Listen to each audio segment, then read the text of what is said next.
Keresahan saya sebagai bagian dari pemerintahan. Selama ini pemerintahan selalu dianggap salah. Semua yang kami lakukan disalahkan. Dari awal jadi civil servant artinya ya memang melayani dan mendengarkan. Tidak perlu comply. Anda comply kalau Anda dipertanyakan oleh wakil-wakil rakyat. Oh iya Bung, agak pamer dikit ya. Saya alumni S2 di sini. Mau dia S3, banyak guru besar pun gak. Karena banyak guru besar otaknya kecil. Ijazah itu tanda Anda pernah bersekolah, bukan tanda Anda pernah berpikir. Bagaimana pemerintahan yang berakal sehat itu? Tolong dikasih kisi-kisinya sehingga kami ini tidak salah terus dalam melangkah. Kalian kritik, kasih kami solusi. Kami bayar Anda untuk cari solusi. Itu. Sejengkel-jengkelnya saya sebut PNS itu termasuk menteri-menteri itu. Sama, dungu, minta solusi. Maaf Mbak, sekalian Mbak tanggung, udah dipegang mic-nya. Oke ya, sepakat ya. Assalamualaikum warahmatullahi wabarakatuh. Waalaikumsalam warahmatullahi wabarakatuh. Izin memperkenalkan diri, saya tetap memanggil Bung Rocky Gerung karena dari awal saya tahu beliau, saya memanggilnya Bung Rocky Gerung. Ada yang ingin saya pertanyaan ke Pak? Izin memperkenalkan diri, nama saya Rinca Anora. Saat ini saya bekerja sebagai seorang PNS di Dinas Pemberdayaan Masyarakat Desa dan Transmigrasi. Saya jujur Pak, saya sampai meninggalkan kerja saya karena saya memang dari dulu menunggu momen kapan saya bisa ketemu dengan seorang Rocky Gerung.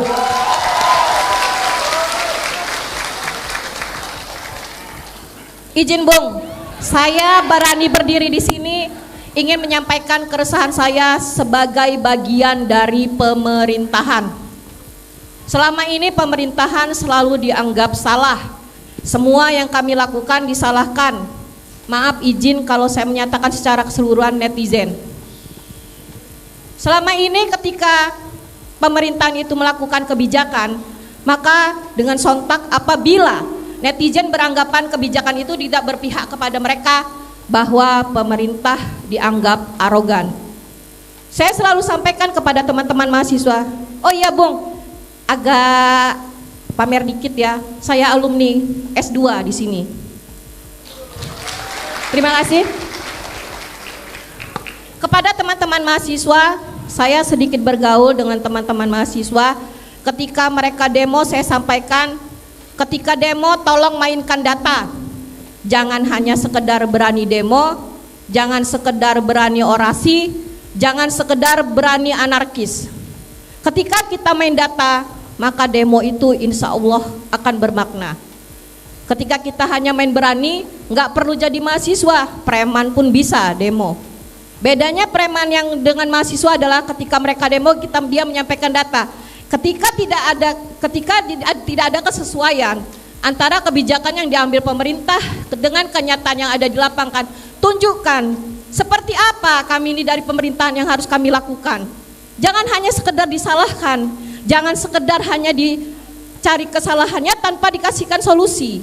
Silahkan kami dikritik, kasih kami solusi. Ketika kami menyatakan, aduh dek masih kecil tahu apa, kamu makan aja masih dikasih pak bapak, salah kami ngomong kayak gitu.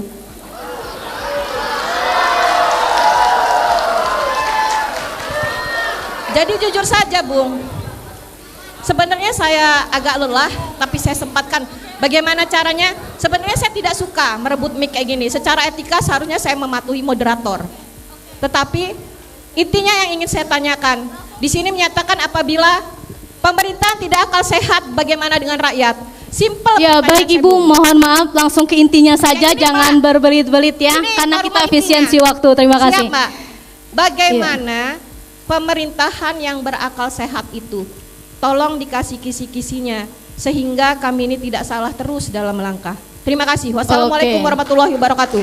Oke, itu ada problem yang biasa disebut self-fulfilling.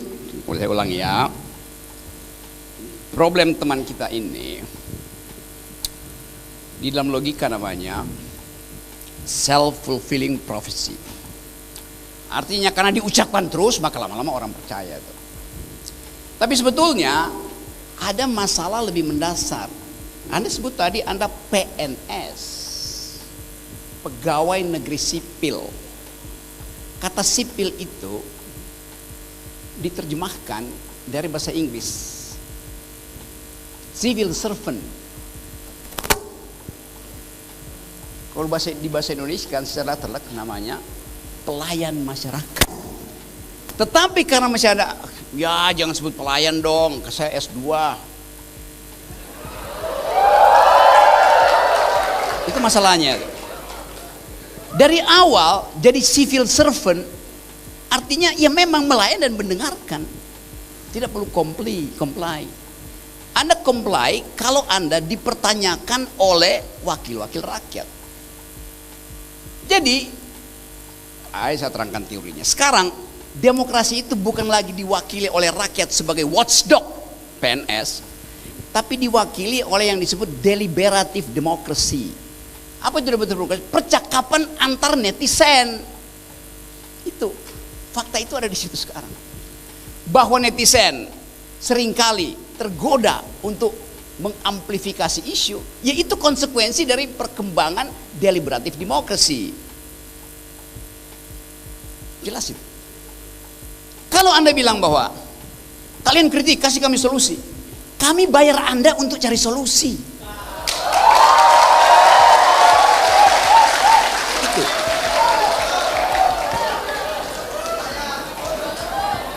Jadi kata itu nggak boleh keluar gini ya.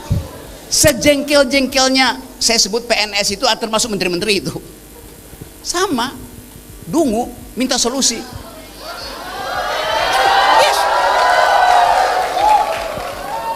Jadi kita mesti tahan bahwa kami memang, kan itu pakai istilah Inggrisnya we are civil servant. Pelayan nggak boleh komplain.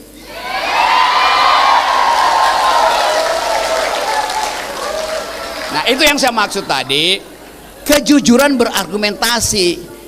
Saya terangkan logikanya. Mau siapapun yang ngomong, ibu-ibu, pejabat segala macam, lu salah cara memahaminya tuh. Anggota DPR itu tadinya adalah pengemis. Dia datang ke saya, Pak, pilih kami, ini amplop sedikit. Dia mengemis supaya dapat kekuasaan. Begitu dapat kekuasaan, dia jadi tuan. Ya tuan tolol. Itu soalnya. Jadi sekali lagi sudah dinasibkan untuk mendengarkan kecerewetan publik. Itu dasarnya. Ya sekali lagi, tidak ada perbedaan di dalam warga negara, perbedaan yang didasarkan pada status lain selain citizen.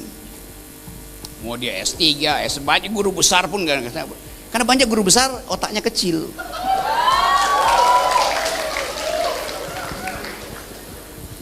Itu yang saya terangkan bahwa ijazah itu tanda Anda pernah bersekolah, bukan tanda Anda pernah berpikir.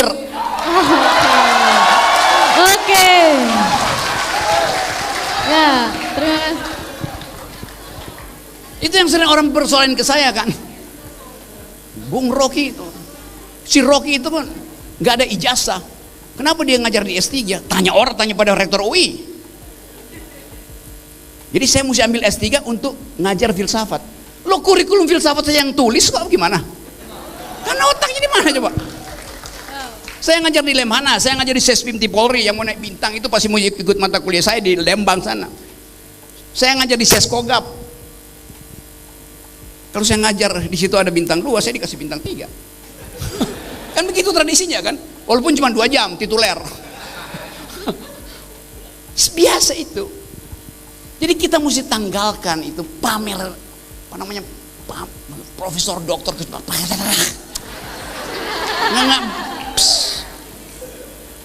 nggak ada itu lagi. Saya kasih sedikit ilustrasi ya. Kalau Anda misalnya anak kota Bumi mau belajar ke Amerika misalnya, Anda mendaftar di beberapa kampus, biasanya disebut community college. Jadi kampus yang dibiayai oleh kabupaten kayak ginian. Kebanyakan kampus di pantai barat Amerika, Los Angeles, San Francisco, situ California lah itu. Anda datang ke situ, rektornya akan tanya, kamu dari mana? Dari Kota Bumi, Pak. Oke. Kamar kamu ada di lantai 4, 423, lantai 4, kamar 23. Terima kasih Pak Rektor. Besok pagi turun ke 101, kantor rektor lantai 1. Ya, bawa mata kuliah yang ingin kamu pelajari di kampus saya. Anda bingung, kok mata kuliah? Iya, Anda tulis sendiri kurikulum, mau belajar apa di situ. Jadi sekarang seorang secara individu merasa, ngapain ambil 10 mata kuliah? Anda cuma perlu 4 mata kuliah, misalnya 1 environmental ethics, 2 gender study, 3 soal mathematics, 4 soal kesenian. Belajar di situ. Rektor akan sediakan, bukan dosen, tutor, selebihnya Anda belajar di internet. Begitu Anda buka internet, Anda ketemu dengan video saya tentang logics. Ya, kuliah saya tentang logika dan narasi itu dipakai sebagai pelajaran di Inggris. Apa susahnya? Itu yang terjadi sekarang. Jadi Anda rumuskan sendiri, Anda mau belajar apa. Di kita kurikulum itu diatur oleh negara. Konyol. Ada bayangkan Anda udah mahasiswa, masih ada mata pelajaran bahasa Indonesia. Loh, orang Indonesia masih diajarin bahasa Indonesia. Artinya Anda tidak berbahasa Indonesia bahkan setelah lulus SMA. Ngapain universitas masih ngajarin bahasa Indonesia? Anda masih ada mata kuliah bahasa Inggris. Artinya sampai dengan lulus SMA, bahasa Inggris Anda bodoh, buruk. Ya sistem SMA-nya yang salah tuh. Anda masih diajarin mata kuliah agama. Artinya sampai SMA Anda masih ateis.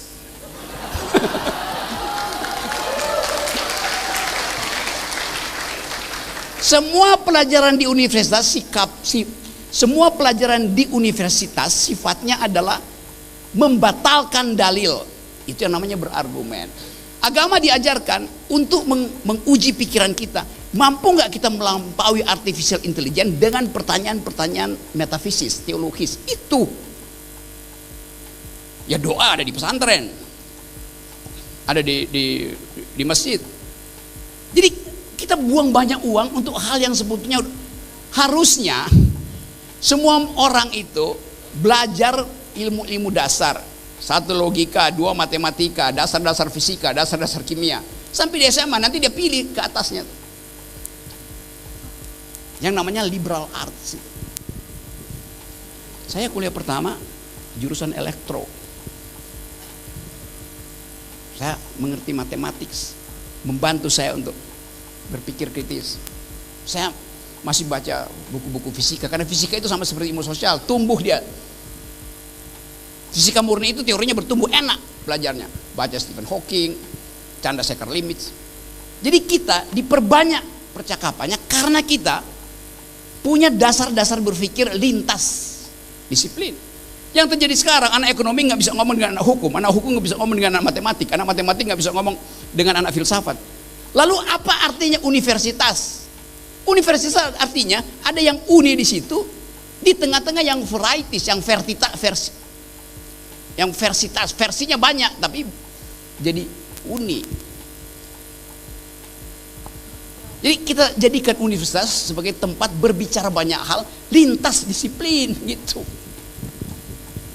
Nah ini sebetulnya tantangan juga bagi negeri ini. Tapi saya percaya Muhammadiyah bisa mempelopori, mumpung Muhammadiyah masih swasta, walaupun mulai digoda dengan tambang,